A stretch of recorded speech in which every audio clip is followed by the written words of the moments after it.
Good morning बच्चों। आज 11वीं के अर्थशास्त्र में हम देखेंगे सन 1991 से आर्थिक सुधार। आर्थिक सुधार की आवश्यकता हमको क्यों पड़ी? क्योंकि देश को हमको आगे बढ़ाना है, देश का विकास करना है। देश में जो हमारी आर्थिक संकट है, राजकोषीय घाटा है, उनको सुधारना है। देश को कैसे विकास करना है, गरीबी को कैसे दूर करना है, बेरोजगारी को कैसे दूर करना है, क्या ऐसे उपाय करें जो हम इस संकट से निकल सके। तो उसके लिए बहुत सारे नियम निकाले। सन 1991 में आर्थिक सुधार का नया बेड़ा उठाए हैं कि कैसे कैसे हम नियम को बदले, नियम में सुधार लाए ताकि हम आर्थिक सुधार कर सके। तो नए आर्थिक सुधार के कार्यक्रम में मुख्य अंग है राजकोषीय नीति में सुधार। राजकोषीय हमारे जो राजकोष है, जो घाटे की व्यवस्था थी, घाटे की वित्त व्यवस्था थी, घाटे में था हमारा राजकोष। तो इस नीति में सुधार लाना एक ये था कि राजकोषीय जो नीति थी उसमें उन्नत व्यय ढांचे का विकास, राज्य विद्युत बोर्ड एवं राज्य परिवहन निगम की कार्यप्रणाली में सुधार, केंद्रीय सार्वजनिक उपकरणों में बजटीय सहायता को वापस लेना तथा सार्वजनिक क्षेत्र के उपकरणों में लाभ एवं कुशलता में सुधार की नीति अपनाई जाएगी। इसमें देखोगे कि जो सरकार सार्वजनिक व्यय पर नियंत्रण करेगी तथा गैर राजस्व आय की वृद्धि करेगी। सार्वजनिक क्षेत्र में जो खर्च होता था उसको कमी और गैर राजकीय जो आय है उसको बढ़ावा मिलेगा। इस प्रकार से इसमें राजकोषीय में घाटे की व्यवस्था को सुधार, धीरे धीरे इसमें कार्यक्रम ऐसा रखा गया जिसमें 4-5 साल में हम इसमें कंट्रोल कर सकें। तो धीरे धीरे हमको 4-5 साल में इसमें कमी लाना है। जो घाटे की व्यवस्था होती थी, घाटे की वित्त व्यवस्था होती थी, उसको धीरे धीरे कैसे हमको कम करना है।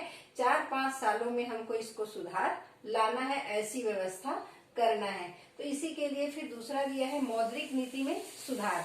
मौद्रिक नीति जो है मुद्रास्फीति दबाव को कम करने तथा भुगतान संतुलन की स्थिति में सुधार करने के लिए प्रतिबंधित मौद्रिक नीति का पालन किया गया। मुद्रास्फीति की, जब हमारा देश गरीब होगा, हमारे देश में विकास नहीं होगा, सामान जो है बहुत महंगी हो जाएगी और यहाँ की स्थिति जो भ्रष्टाचार बढ़ेगा, जमाखोरी बढ़ेगा और जो भी समस्या है वो बढ़ते जाएगी। तो मुद्रा का मूल्य जो है कम होते जाएगा। मुद्रा के मूल्य को बढ़ाने के लिए, मुद्रास्फीति मत आए, इसको निपटने के लिए ये सुधार किया गया है कि धीरे धीरे हम कार्यक्रम जब बहुत सारे नियम उदार करेंगे, बहुत सारे नियम को कम करेंगे तो उत्पादन बढ़ेगा, देश विकास करेगा, विकास करेंगे तो हमारे मौद्रिक नीति में सुधार आएगी। मुद्रा की जो कीमत है उसमें परिवर्तन आएगा, मुद्रास्फीति की स्थिति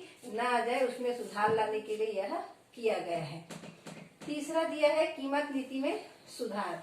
कीमत नीति विभिन्न वस्तुओं एवं पेट्रोलियम तथा रासायनिक उर्वरकों की प्रशासनिक कीमतों में वृद्धि की जाएगी एवं सार्वजनिक क्षेत्र के उपकरणों को बाजार की शक्तियों एवं मांग एवं पूर्ति के अनुसार वस्तुओं के मूल्य निर्धारण करने की स्वतंत्रता। जो पर्यावरण को देखते हुए रासायनिक और विद्युत, जो हमारे पेट्रोलियम पदार्थ है और जो उर्वरक है उनको बढ़ाकर, और जो बाजार में जितने भी हैं, जो निजी उपकरण जो उद्योगपति बनाए हैं, वो अपने मांग और पूर्ति के हिसाब से उसको कम ज्यादा कर सकते हैं। उसके लिए उसको स्वतंत्र रखा गया। एक है पेट्रोलियम है और दूसरा है उर्वरक। उनको उसकी कीमत को बढ़ाकर बाकी वस्तुओं में मांग पूर्ति के अनुसार उसमें परिवर्तन कर सकते हैं।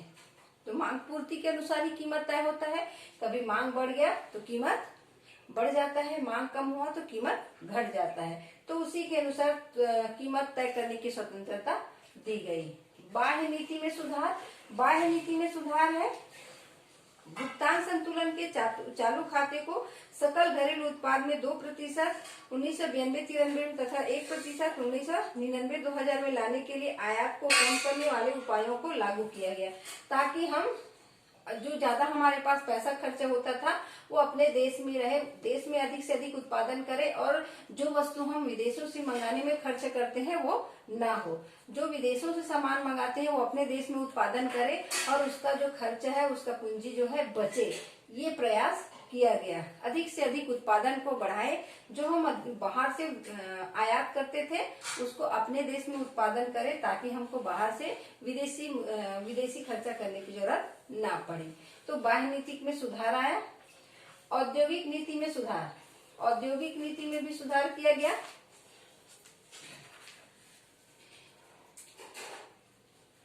सरकार ने 24 जुलाई 1991 को नई औद्योगिक नीति की घोषणा की गई। इन औद्योगिक नीति में कई सुधार शामिल किया गया। 6 उद्योगों, सुरक्षा एवं पर्यावरण से संबंधित को छोड़कर सभी औद्योगिक परियोजनाओं के लिए औद्योगिक लाइसेंस को समाप्त कर दिया गया। सिर्फ 6 उद्योगों को छोड़कर, जिसमें लगता है सरकार को इसमें कंट्रोल करना बहुत जरूरी है। इसमें अगर कंट्रोल नहीं करेंगे तो देश नहीं सुधर सकता, इसमें अंधाधुंध कोई दुरुपयोग नहीं कर सकते। उन 6 उद्योगों को छोड़कर और जो उद्योग है उसमें लाइसेंस को समाप्त कर दिया गया। उस उद्योग को खोलने में हमें किसी प्रकार का कोई दिक्कत नहीं है, तो उसके लिए लाइसेंस की आवश्यकता नहीं होगी। बाकी कुछ उद्योग है उसके लिए लाइसेंस की आवश्यकता पड़ेगी। सार्वजनिक क्षेत्र के विनियोग को 17 से 8 तक सीमित कर दिया गया। अन्य क्षेत्रों में निजी क्षेत्र के विनियोग को बढ़ावा दिया जा सकता है। सार्वजनिक क्षेत्र के विनियोग में 17 से 8, 17 था सार्वजनिक क्षेत्र के लिए उद्योग जो सुरक्षित रखे गए थे, उसको 8 कर दिए गए। सिर्फ 8 सुरक्षित सार्वजनिक के लिए रखा गया, बाकी सबको निजी कंपनियों को सौंप दिया गया। व्यापार एकाधिकार, व्यवसाय प्रबंध को समाप्त कर दिया गया। व्यापार में एकाधिकार नहीं रहेगा। एकाधिकार रहने से कीमत जो है बढ़ जाता है, कीमत अंधाधुंध हो जाता है, अपने हिसाब से उसमें कीमत तय रहता है। इसीलिए एकाधिकार को समाप्त कर दिया गया। एक समान वस्तु कई लोग बना सकते हैं, एकाधिकारी प्रथा समाप्त कर दी गई। एमआरटीपी कंपनियों को विनियोग एवं विस्तार के लिए सरकार की अनुमति लेने की आवश्यकता नहीं होगी। सरकार को विशेष अनुमति लेने की आवश्यकता नहीं होगी, और क्योंकि वो अपने हिसाब से उसमें कार्य कर सकता है। स्थान विशेष पर उद्योग स्थापित करने की नीति के संबंध में भी उदार नीति, अपने पहले कहा गया था कि आप कहीं पर भी अगर अच्छे जगह में आप उद्योग खोलते हो उसके लिए आपको लाइसेंस लेना पड़ेगा, और जहाँ पर पिछड़ा क्षेत्र है, पिछड़ी आबादी वाले क्षेत्र में अगर आप जाकर उद्योग खोलोगे तो वहाँ लाइसेंस की आवश्यकता नहीं होगी, क्योंकि उस क्षेत्र का हमको विकास करना है जहाँ पर विकास नहीं हुआ है। अगर वहाँ पर जाकर उद्योग खोलते हो तो वो क्षेत्र जो है बदल जाएगा, वहाँ की स्थिति बदल जाएगी, वहाँ के लोगों की स्थिति बदल जाएगी, बेरोजगारी दूर हो जाएगा। तो ऐसे क्षेत्र में उद्योग खोलने के लिए कोई लाइसेंस की आवश्यकता नहीं होगी, परंतु इस नियम के तहत आप कहीं पर भी उद्योग खोल सकते हो, लाइसेंस की आवश्यकता नहीं होगी। नए उद्योग को अपने उत्पादन कार्यक्रम बनाने की आवश्यकता नहीं होगी, उसको कैसे भी करके उत्पादन करना रहेगा, उसमें किसी प्रकार का कोई नहीं है। तो औद्योगिक नीति में सुधार किया गया कि कहीं पर भी आप उद्योग खोल सकते हो, अनुमति नहीं लेना है आपको, तो उत्पादन का भी ब्यौरा नहीं देना है, आप कैसे भी करके उत्पादन कर सकते हो। और उत्पादन कार्य को भी औद्योगिक क्षेत्र के लिए सिर्फ 8 बचा के लेके सार्वजनिक क्षेत्र के लिए बाकी निजी क्षेत्र को सौंप दिया गया है कि आप उत्पादन अधिक से अधिक करो। विदेशी विनिमय नीति में सुधार, 1991 की नई औद्योगिक नीति में तकनीकी हस्तांतरण, बाजार विशेषज्ञता एवं आधुनिक प्रबंधकीय तकनीकी के प्रयोग से संबंध में विदेशी विनियोग के प्रवाह को बढ़ावा देने की व्यवस्था की गई। इसके अंतर्गत निम्न व्यवस्था है। देश के 34 प्राथमिकता वाले उद्योगों में 51% विदेशी इक्विटी तथा प्रत्यक्ष विदेशी विनियोग को बढ़ाए जाने के लिए स्वतः अनुमति दी गई। हमारे देश में एक तो पूंजी की कमी थी और कुशल वैज्ञानिकों की भी कमी थी, कुशल इंजीनियरों की कमी थी। तो इसके लिए हम ज्यादा से ज्यादा उद्योग अपने देश में खोलेंगे तो यहाँ की बेरोजगारी दूर होगी, यहाँ की समस्या दूर होगी। तो विदेशों को इसके लिए पैसे लगाने के लिए, पूंजी लगाने के लिए वहां से आमंत्रित किया गया कि आकर हमारे देश में आप बहुराष्ट्रीय कंपनी खोल सकते हो, यहाँ पर आकर उद्योग खोल सकते हो, ताकि हम यहाँ अपने देशी को लोगों को रोजगार दिला सके, विकास कर सके। क्योंकि कच्चा माल के दृष्टि से हमारा देश जो है प्राकृतिक दृष्टि से बहुत धनी देश है। प्राकृतिक रूप से यहाँ जमीन में दबे हुए जो प्राकृतिक तत्व है वो बहुत है, इसका उपयोग करने के लिए हमारे पास पूंजी की कमी है। तो विदेशों को आमंत्रित किया गया कि आप यहाँ पर आकर उद्योग लगा सकते हो, पैसा लगा सकते हो, हमारे देश में यहाँ जो व्यापार कर सकते हो। दूसरा, विदेशी तकनीकी संधि के अंतर्गत उच्च प्राथमिक वाले उद्योगों में घरेलू बिक्री एवं 5% अथवा निर्यात बिक्री में 8% तक की अधिकतम 1 करोड़ तक रॉयल्टी का भुगतान स्वतः होकर दी जाएगी। भारतीय वस्तुओं का विदेशी बाजार में निर्यात को बढ़ावा देने के लिए विदेशी व्यापार करने वाले कंपनियों को 51% तक विदेशी इक्विटी को बढ़ाने का अधिकार होगा। सार्वजनिक क्षेत्र नीति में सुधार। सार्वजनिक क्षेत्र के उपकरणों में भारी हानि होने पर सरकार के द्वारा सार्वजनिक क्षेत्र में सुधार के लिए अनेक नीति निर्णय लिए गए। इस नीति उपायों में शामिल है सार्वजनिक क्षेत्र के अंतर्गत संरक्षण के लिए निर्धारित उद्योगों की संख्या 17 से घटाकर 8 सीमित कर दी गई। अत्यधिक लाभ प्राप्त करने वाले उपकरणों को प्रबंध में स्वायत्तता प्रदान की जाएगी। सार्वजनिक क्षेत्र के उपकरणों में प्रदान की जाने वाली बजटीय सहायता में उत्तरोत्तर कमी दी जाएगी। देखें कि सार्वजनिक जो हमारा सार्वजनिक क्षेत्र है उसमें देखें कि उत्पादन बहुत कम हो रहा है। जैसे मैं पहले बताई कि निजी और सार्वजनिक क्षेत्र में काम करने वाले की सोच जो होती है, सार्वजनिक सरकारी क्षेत्र में जो काम करने वाले कर्मचारी होते हैं, काम कितना भी रहे पेमेंट हमको उतना ही मिलेगा जो महीने के अंत में मिलता है। काम करे या कुछ भी ना करे तब भी हमको उतना पेमेंट मिलेगा, ये सोच रहता है और उसी के सोच के तहत वो काम करने में ढिलाई कर देता है। और जो निजी क्षेत्र के कंपनी है वाले हैं वो अपने कर्मचारी पर विशेष ध्यान देते हैं और वो जितना काम उतना दाम मिलता है, तो काम के अनुसार उसको दाम मिलेगा। तो जैसे काम करेगा, जैसी क्वालिटी देगा उसी के अनुसार उसको पैसा मिलेगा। तो उसमें क्या है, वो अपना काम को बढ़ा देता है क्योंकि काम बढ़ेगा पैसा मिलेगा। और ये सार्वजनिक क्षेत्र और सुस्त हो जाता है कि काम करे या ना करे हमको उतना पेमेंट मिलेगा, तो उसी के अनुसार उसमें काम होता था। तो इसमें सुस्ती, उसमें स्फूर्ति। तो धीरे धीरे देखे कि सामाजिक जो कार्य है, जो सार्वजनिक क्षेत्र के कार्य है उसमें कमी हो रही है और निजी क्षेत्र में अत्यधिक वृद्धि हो रही है। तो सिर्फ 8 को अपने कंट्रोल में रखा, जिसको निजी को दे नहीं सकते, जो जरूरी है सार्वजनिक क्षेत्र के लिए उसको बस रखे, बाकी क्षेत्रों को निजी कंपनियों को दे दिए ताकि उत्पादन अधिक हो, देश का विकास हो, देश विकास करे, बेरोजगारी दूर हो सके। अब 8वां दिया है व्यापार नीति में सुधार। विश्व व्यापारीकरण के अंतर्गत देश की अर्थव्यवस्था को विश्व व्यापी अर्थव्यवस्था से जोड़ने के लिए संरक्षण की नीति के विभिन्न चरणों को समाप्त किया गया। लाइसेंस एवं परिणात्मक प्रतिबंधों को उत्तरोत्तर समाप्त किया जाएगा, जिससे स्वयं व्यापार को बढ़ावा मिल सके। पूंजी, वस्तु एवं कच्चे माल के आयात करों को हटाकर भेद मूलक नीति को समाप्त किया जाएगा। कीमत आधारित पद्धति के अंतर्गत निर्यात क्षेत्र को विकसित किया जाएगा। विदेशी विनिमय कोष को बनाया जाएगा।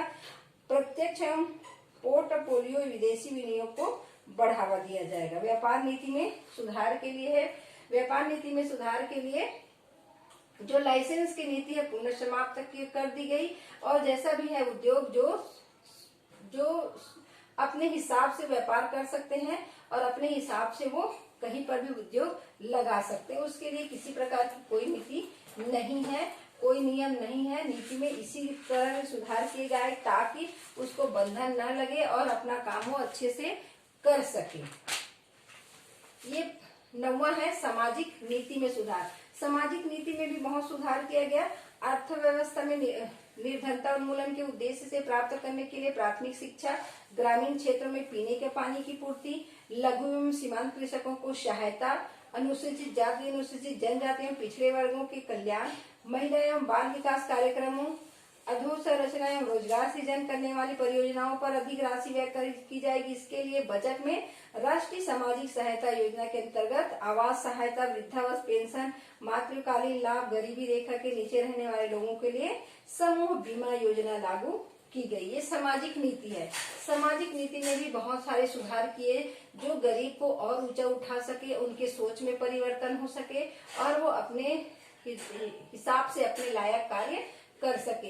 लोगों को, गरीबों को पढ़ाने के लिए, उनकी पीने के पानी के लिए, उनके इलाज के लिए और महिलाओं के लिए, सबके लिए, विकास के लिए उनके लिए अलग से कार्यक्रम रखे गए ताकि गरीबी सुधर सके। अब ये हो गया नए आर्थिक सुधार कार्यक्रम में मुख्य अंग। अब नए आर्थिक सुधार कार्यक्रम की विशेषता विशेषता में 3 है, उदारीकरण, निजीकरण, वैश्वीकरण। ये 3 क्या होता है? उदारीकरण की नीति वही है जो हम नए आर्थिक कार्यक्रम, जो नियम निकाले हैं आर्थिक सुधार कार्यक्रम, उसी के तहत है। कोई भी उद्योग, कोई भी कार्य करने के लिए हमको पहले लाइसेंस की आवश्यकता होती थी, देश से अनुमति लेने की आवश्यकता होती थी। तो ये अब उदारीकरण के चलते, नई आर्थिक सुधार के चलते हमको कोई भी लाइसेंस लेने की आवश्यकता नहीं है, देश से अनुमति लेने की आवश्यकता नहीं है, व्यापार करने के लिए लाइसेंस की आवश्यकता नहीं है, कर देने की आवश्यकता नहीं है। तो ये है उदारीकरण। उदारीकरण में होता है बहुत सारे नियम जो रहता था उसको कम करना, उदारता बरतना, उदारीकरण कहलाता है। नियम को कम करना, नियम को नरम करना, यही उदारीकरण कहलाता है। दूसरा है निजीकरण। देखें कि बहुत सारा जो सार्वजनिक क्षेत्र है उसमें विकास नहीं हो रहा है, उत्पादन नहीं हो रहा है। जितना तरक्की निजी क्षेत्र करता है उतना सार्वजनिक क्षेत्र नहीं कर रहा है। तो उस क्षेत्र को सिर्फ 8 को अपने जो बिजली है, स्वास्थ्य विभाग है और जो खनन का है, ये सब जो 6 उद्योग है अपने पास रखे सार्वजनिक क्षेत्र, बाकी सबको निजीकरण कर दिया गया। निजीकरण करने का उद्देश्य वही है कि उत्पादन अधिक से अधिक हो, देश का विकास हो, क्योंकि वही समय, वही घंटा और वही मेहनत वो निजीकरण वाले करेगा, उतना मेहनत वो सार्वजनिक क्षेत्र वाला नहीं करता, उतना तरक्की वो नहीं कर रहा था। उसी को देखे कि सार्वजनिक क्षेत्र में तो विकास हो ही नहीं रहा है, तरक्की हो ही नहीं रहा है, कार्य बढ़ ही नहीं रहा है आगे, निजी क्षेत्र में वही काम आगे बढ़ रहा है, उन्नत तरीके से, उन्नत क्वालिटी के हो रहा है, तो सबको निजीकरण कर दिया गया। तीसरा है वैश्वीकरण। विश्व के अनेक देशों के साथ व्यापार संबंध। देखें कि अपने ही देश में बंद अर्थव्यवस्था और खुली अर्थव्यवस्था को जानते हैं।